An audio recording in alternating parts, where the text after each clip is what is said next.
named Royal Robbins writes for the Sports Illustrated issue in March 1978, describing the one great essential of the sport.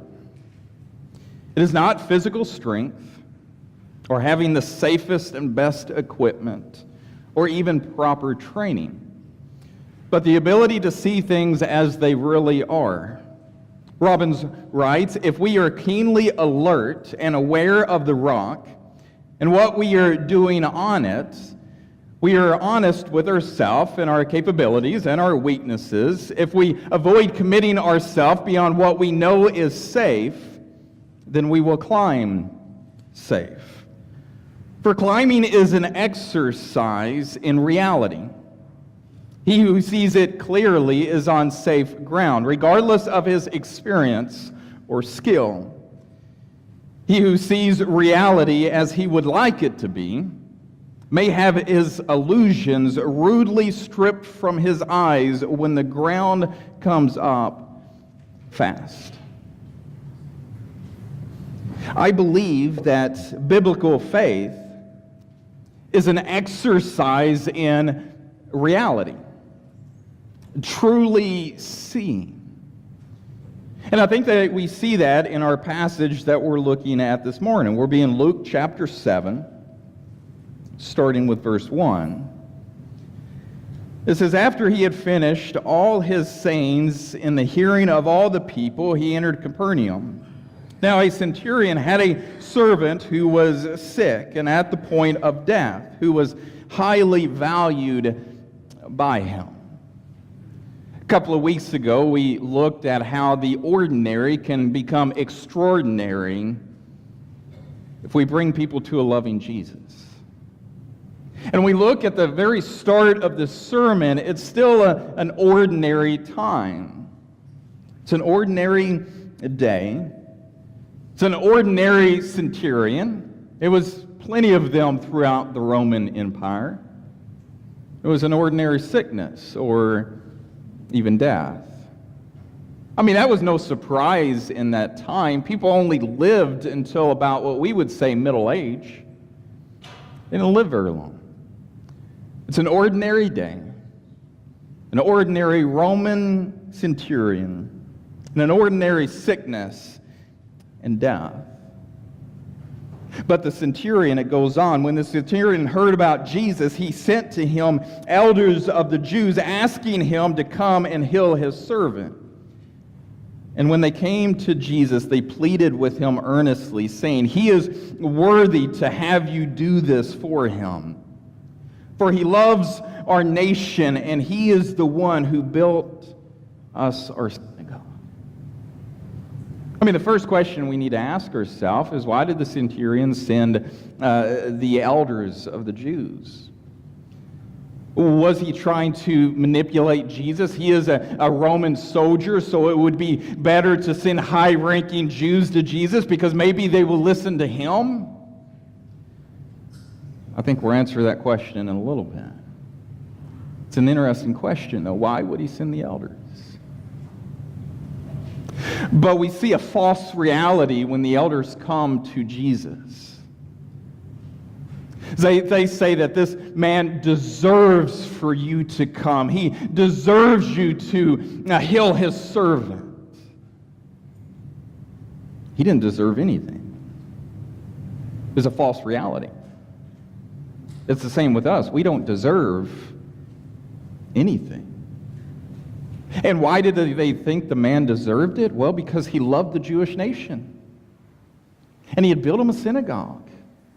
I mean, if anybody deserves it, it would be somebody who loves God's nation and somebody who built him a church. I mean, that's who would deserve it. They had a false reality on what Jesus was about to teach them. Because the reality is we don't deserve anything. It is only by grace that we have what we have. And the Jews missed that. They said, this man deserved for you to do this for him. And we go on, and Jesus goes with them. And when he was not far from the house, the centurion sent friends. Now he just sent elders. Now he's sending friends to Jesus, saying to him, Lord, do not trouble yourself, for I am not worthy to have you come under my roof. Therefore I did not presume to come to you, but say the word. Let my servant be healed, for I too am a man set under authority, with soldiers under me. And I say to one, go, and he goes, and to another, come, and he comes, and to my servant, do this, and he does it. So he sends the Jewish elders. And we ask the question, did he send to try to manipulate Jesus? I don't think so. Because he ultimately ends up sending some of his friends, because we start to see the heart of this man. We see the reality of how things are. He doesn't feel like he deserves for Jesus to come to him. He does not deserve for Jesus to come under his roof. And there's a couple of things that I think we can learn from that. First of all, he realizes he doesn't deserve it, no matter what he has done for the Jewish nation, no matter how much that he loves, because he loved his servant. That would have been actually extraordinary. Because this guy was a servant. He was a slave, a bondservant. Most of the time, the Roman soldiers didn't really care about them. This man, it says, he truly cared. He was highly valued. So it didn't matter how much he loved. He loved his servant. He loved the Jewish nation. He even built them these things. He realized, I don't deserve anything. But he also respects Jesus enough to realize in the Jewish law and their traditions, a Jewish man was not to go into a Gentile's home. It was unheard of. You're eating with sinners if you do that. You defile yourself. You make yourself unclean. So he respects Jesus and law so much that he says, I don't deserve you to come. And you know, when we look throughout the Gospels, we really never see Jesus in a Gentile home until he was forced to at his crucifixion. He still respected the law. This man, who could have commanded him to do whatever he wanted to, remember Jesus even says that, if they force you to go a mile, go with them 2 miles. The Romans could force that.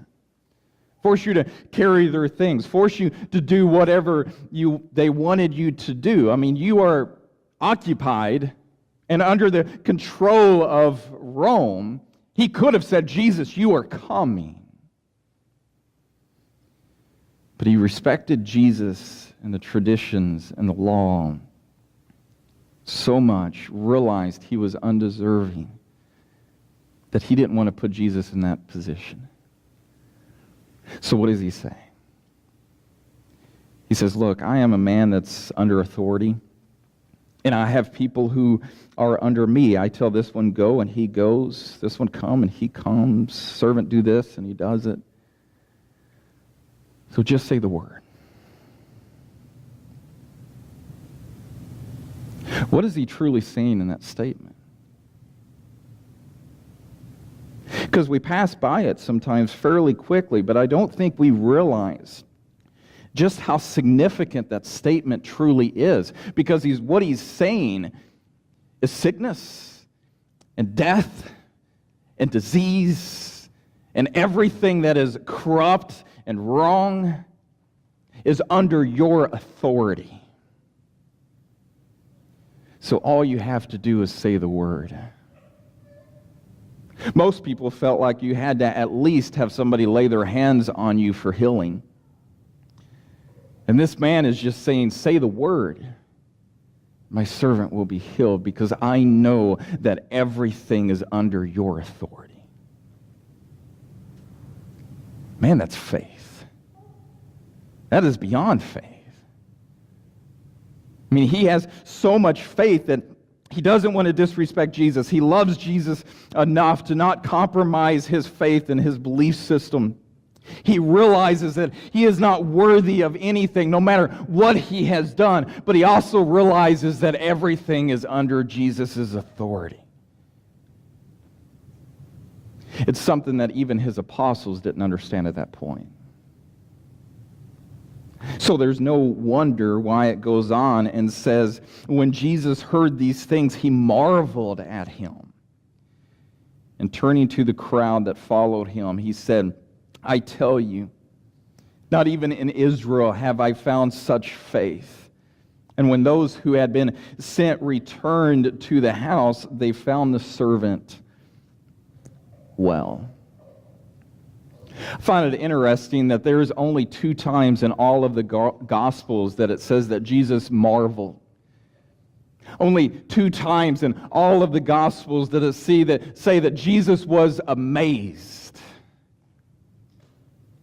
The first time is when he went to his hometown Nazareth. And Mark says that he marveled in their disbelief. He was amazed of how much they just did not believe of who he was. The only other account of Jesus being in amazement is with this Roman Gentile centurion.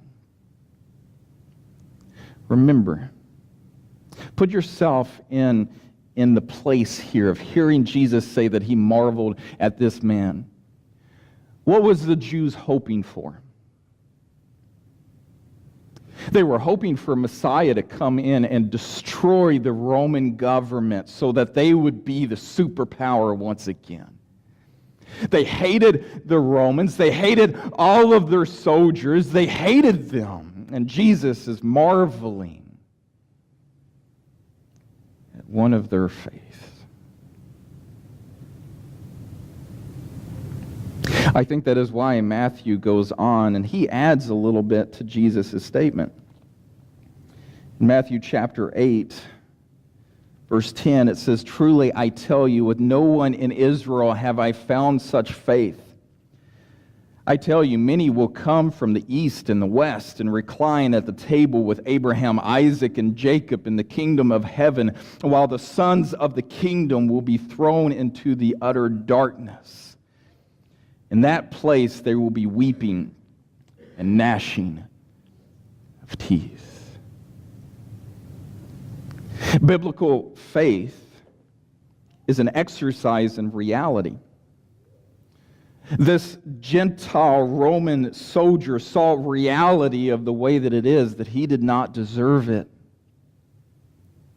And that everything was under Jesus' control. The Jewish people was out of reality. They thought that you deserved to have something done. They think just because they are the Jewish nation and this man loved that nation, that then they are saved. They deserve it because of who they are. God's chosen. But ultimately what Jesus is teaching them is a lesson about faith. You don't deserve it just because you're God's chosen people. Because many will come and recline at the table with Abraham, Isaac, and Jacob. Many will come. Even Gentiles will come. You don't eat with a Gentile, but Gentiles is going to come and eat with Abraham. But those who are the sons, that was right in their face. Those who are sons of the kingdom will be thrown out into the utter darkness. Why? Because they didn't understand reality. They thought they deserved it just because of who they are. They thought they deserved it because they followed the law. They thought they deserved it. It's not until we realize that we don't deserve anything that we realize just how great He truly is. And that's what the Roman centurion understood. He understood just how amazing Jesus is, just how everything was underneath His authority, that He did not deserve it. And oftentimes we need a lesson in reality, because sometimes we still try to earn it. We still try to do it with our good deeds and our works, saying that's going to earn us salvation, not realizing that we're saved by grace, and the reason we do those good works is because we love Him so much. We need a lesson in reality that this man got, that the Jews got at that point. So how about you? Are you still trying to earn it? Because I have heard so many times before, I got to get this in order, I've got to get this in order, I need to get my life on track before I ever come to Him. And my response is, you will never get your life on track until you come to Him. And then you can begin to change. He loves you just the way you are, Max Lucado says. But He refuses to let you stay that way. He wants you to be just like Jesus. So if there's a decision you have this morning, come now as we stand and sing.